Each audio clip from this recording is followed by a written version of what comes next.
Bonjour à tous, on se retrouve pour une nouvelle position de milieu de partie avec le trait pour les noirs, égalité matérielle, dame de tour et une pièce mineure de chaque côté. Voilà, dame de tour et un fou pour les blancs et un cavalier pour les noirs.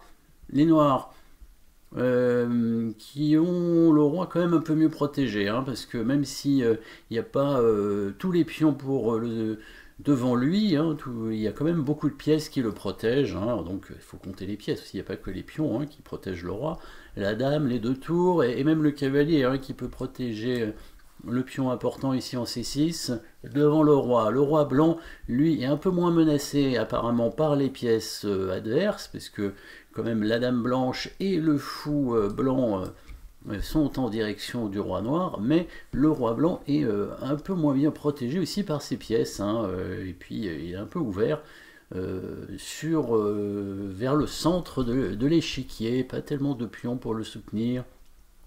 Les tours blanches, même si elles sont en liaison, là, principalement la tour en H1 ici n'est pas très très bien, hein, elle n'a pas bougé tout simplement. Voilà, donc pour l'instant quand même assez compliqué comme position avec des rocs opposés. Des rois sur des ailes différentes. La dame noire semble un peu hors jeu, c'est une apparence, parce qu'en fait elle va se retrouver bien placée quand même, malgré tout, tandis que la dame blanche, elle semble active, et ben, c'est aussi une apparence. Et alors le fou qui attaque la tour, quand même, hein, c'est une menace bien sûr de la part des blancs, quoique pas sûr que ce soit une menace finalement, parce que c'est toujours la question qu'il faut se poser. Est-ce que l'adversaire menace vraiment de prendre la tour?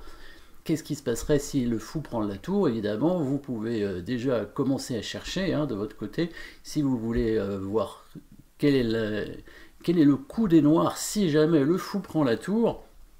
Mettez la pause si vous voulez trouver, évidemment, c'est pas très compliqué. Vous voyez, la dame noire, finalement, elle n'est pas si mal placée, parce que elle pourrait prendre le pion derrière ici, si jamais le fou bouge, et sur échec, et comme on disait, le roi blanc, il n'a pas tellement de cases pour se protéger, avec la dame et le cavalier. Il faut savoir que dame et cavalier, ça peut faire des ravages sur un roi, en plus il y a la tour qui est sur la colonne. Alors effectivement, si c'est aux blancs joués, les blancs pourraient peut-être prendre la tour, à voir, mais parce que il n'y aurait pas autant de pièces sur le roi que ce qu'on attendrait si c'était au noir de jouer. C'est au noir de jouer justement. Donc ici les noirs, ils vont jouer comme souvent un coup forcé, donc une menace, pas d'échec ici, pas d'échec possible, une menace de mat peut-être, mais ce serait pas en un coup en tout cas.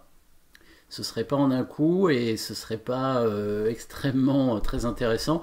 Peut-être que si la dame prend le pion en C4, elle menace de rentrer en E2 et donc il y aurait un mat qui suivrait. Bon, évidemment, si la dame prend le pion en C4, elle se fait prendre tout de suite et il n'y a rien derrière, ça c'est évident. Donc il y a une menace de mat, il faut quand même l'envisager, on ne sait jamais, mais là, ça ne fonctionne pas, bien sûr. Donc on va chercher quoi après l'échec et la menace de mat? On cherche l'attaque des pièces les plus fortes. Il n'y a pas ici de pion qui peut faire promotion.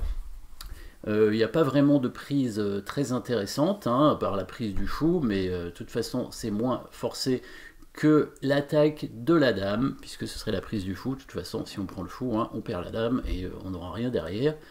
Par contre, l'attaque de la dame, oui, ça peut être intéressant, et c'est ça qu'il faut essayer de rechercher, essayer de trouver, cette attaque de dame, en mettant la pause, bien entendu, pour trouver le bon coup de menace, et pourquoi le jouer ce coup, quel est l'intérêt? Tout simplement, la dame blanche, en apparence, était active, mais elle se retrouve finalement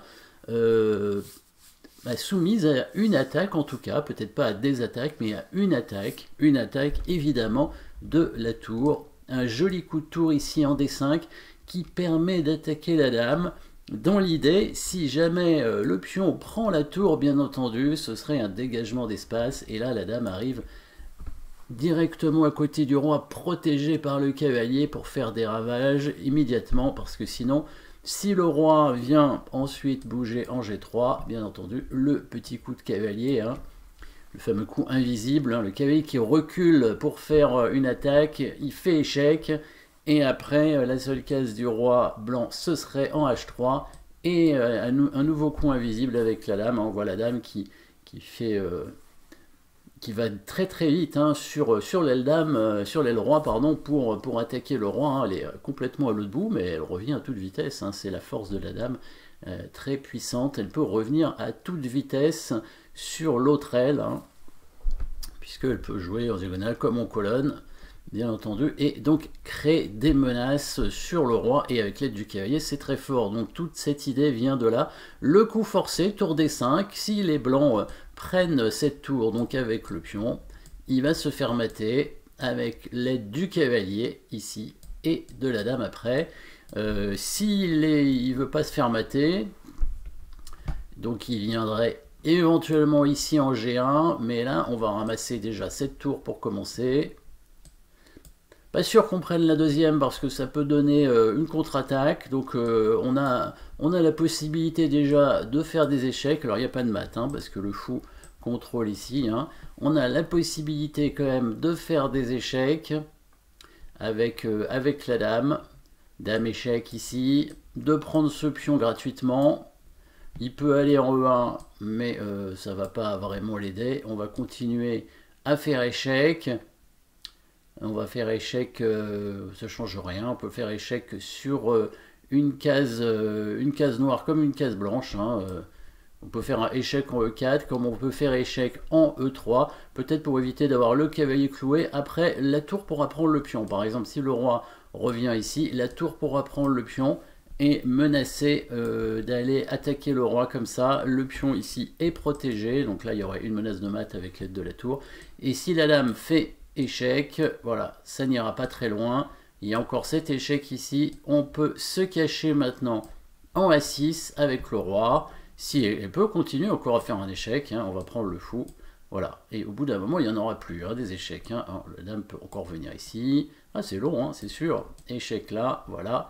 Et on va finir par couvrir tranquillement avec la tour. Voilà, il n'y a plus de pièces maintenant pour attaquer le roi. Maintenant, la dame en plus est attaquée. Maintenant, c'est au noir de... venir menacer mat. Hein. On voit que l'attaque des noirs est très forte parce que cette tour en H1 est complètement bloquée. Donc les noirs jouent avec une tour d'avance hein, virtuellement dans la position. Donc ce coup de tour très fort dans lequel les blancs ne sont pas obligés de prendre. Donc là il y a un coup qui est intéressant pour les blancs. C'est probablement le seul d'ailleurs. On pouvait mettre la pause pour essayer de le trouver avec les blancs. Ne pas prendre la tour en tout cas, ça c'est sûr. Bouger la dame, évidemment, on perdrait le fou. Hein, donc si la dame vient en E7 par exemple, bah, les noirs peuvent prendre le fou, peuvent prendre avec la dame, hein, parce qu'il y a la prise du pion ici en A2, mais ils peuvent prendre de la tour aussi, bien entendu, hein, pour menacer avec la tour de prendre le pion. Et on peut prendre évidemment de la dame, parce que si le pion prend la tour, on va prendre ce pion derrière.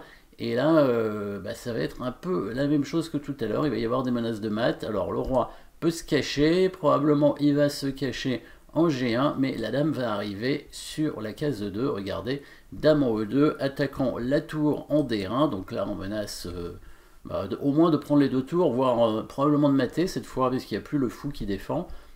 Et bah, cette tour, elle ne peut pas être protégée si facilement. Hein.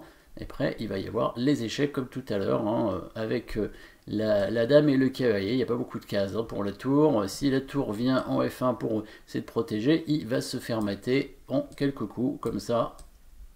On fait échec et le cavalier arrive. Une sorte de matel étouffé. Hein. On remarque que la tour en H1, c'est catastrophique pour le roi blanc. Ce serait pareil sur un autre coup de tour. Hein. La tour qui peut peut-être s'éloigner... en A1 le plus loin possible pour éviter d'être prise par la dame, mais elle sera quand même prise, hein, certainement. Le roi qui ne peut pas revenir en G1 parce qu'il y aurait le mat avec le cavalier, il serait obligé de repartir de l'autre côté et on peut faire simplement la fourchette ici avec le cavalier pour gagner la tour. Si le roi tente de laisser la deuxième tour passer, en fait la tour ne pourra pas prendre hein, parce qu'il y aura un échec de dame en E5. D'ailleurs, de toute façon, on peut faire un échec en E3 pour forcer le roi blanc à revenir sur la première rangée. Et du coup, la tour n'est plus protégée. Hein. Voilà. Là, bon, bah là, il y avait, en plus, si le roi se met en D1, il y avait la tour qui va arriver. Donc il y avait un mat aussi avec tour prend D5. Mais bon, là, c'est un petit détail, évidemment. Donc on ne peut pas non plus se permettre de donner ce fou. Donc si vous avez mis la pause tout à l'heure, vous avez peut-être trouvé peut-être le seul coup des blancs qui est de prendre le cavalier a priori avec la tour. Parce qu'il y a un piège, hein. La dame ne peut pas être prise par la tour. Hein. Attention, attention, hein, être vigilant jusqu'au bout. Si la tour prend la dame, eh ben, les blancs vont réussir à faire un échec perpétuel avec tour prend D8 et tour D7, et le roi ne peut pas s'enfuir. Le roi ne peut pas s'enfuir, il n'y a pas de case de fuite, et si la dame couvre, ben, ce ne sera pas bon, parce que les blancs resteront avec un fou de plus, donc on est obligé de repartir, et ce serait une répétition de position, donc une partie nulle, mal jouée pour les noirs, bien sûr, qui ont une position gagnante, si jamais, bien sûr, ils prennent tout simplement la tour, hein, et ils vont gagner, du coup, une qualité. Pourquoi? Parce que si les blancs prennent la tour ici, et bien à nouveau ce coup dame prend pion échec qui va créer une attaque. Alors c'est plus le cavalier maintenant sur cette case, c'est la tour, mais bah, la tour même plus forte qu'un cavalier. En général, bon, c'est pas toujours le cas, avec l'aide de la dame le cavalier est souvent meilleur, mais là la tour est quand même très forte puisqu'il y a des lignes ouvertes. La colonne où elle est ouverte, et la troisième rangée surtout, hein, si le roi va en G3, et ben est ouverte aussi, avec la tour qui arrive pour faire échec, et la dame qui va arriver après, le roi qui va tenter d'éviter les échecs. Hein, on voit ici se met sur une case peut-être où la dame noire ne peut pas donner échec, hein, on voit la protection ici. Vous pouvez chercher maintenant le dernier coup pour les noirs, hein, qui permettra de créer une menace de mat qui devient imparable. Et en même temps, la dame qui va du coup défendre, hein, contre l'attaque sur le roi noir, puisque les blancs menacent probablement un échec perpétuel en prenant ce pion, pas forcément un échec perpétuel, mais en tout cas pas mal d'échecs qui vont obliger la tour noire à reculer, donc à éviter le mat. Le petit coup de dame qui prend ce pion, qui menace à la fois le maton un coup ici avec la tour, ou la dame d'ailleurs, et la protection du pion, donc c'est bien un coup de dame qui avance pour protéger, hein, donc c'est un peu un coup invisible. En même temps, bon, c'est quand même une menace directe, hein, sur le mat. Bon, il y a toujours la tour attaquée aussi. Ça, c'est un détail aussi. Le roi blanc, de toute façon, ne peut pas s'enfuir de l'attaque. Voilà, je crois qu'on a vu pratiquement tous les coups ici. La prise de la tour avec la dame, évidemment, ne permettrait pas aux blancs non plus de s'en sortir. Alors, vous pouvez essayer de chercher quelle est la meilleure façon de prendre la dame. Évidemment, on va prendre la dame. Il y a trois possibilités, hein, comme vous le voyez, les deux pions ou la tour. Donc, il y a quand même un coup qui est peut-être meilleur qu'un autre, bien que bon, on va toujours garder de toute façon suffisamment de matériel.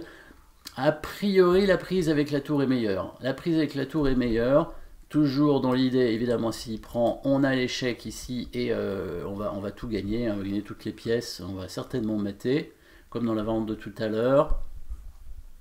Et du coup, bah, les blancs ne peuvent pas prendre. Le problème, si on prenait avec un pion, par exemple celui-ci, il y avait la possibilité, peut-être pour les blancs, de prendre la tour.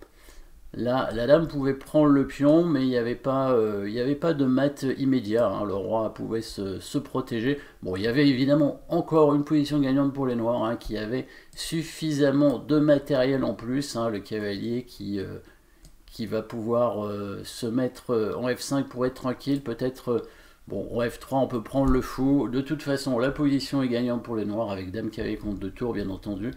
Donc, au choix, en fait, ici, c'était une autre possibilité pour les noirs. Ici, voilà, là on avait dit dame prend fou. Voilà, petite combinaison pas évidente, hein, avec petit coup de tour et quand même la dame qui attend son heure avec l'attaque sur la diagonale, mais aussi sur la colonne, hein. Finalement, elle a l'air d'être bloquée, mais elle ne l'est pas. Merci d'avoir suivi cette position et à très bientôt.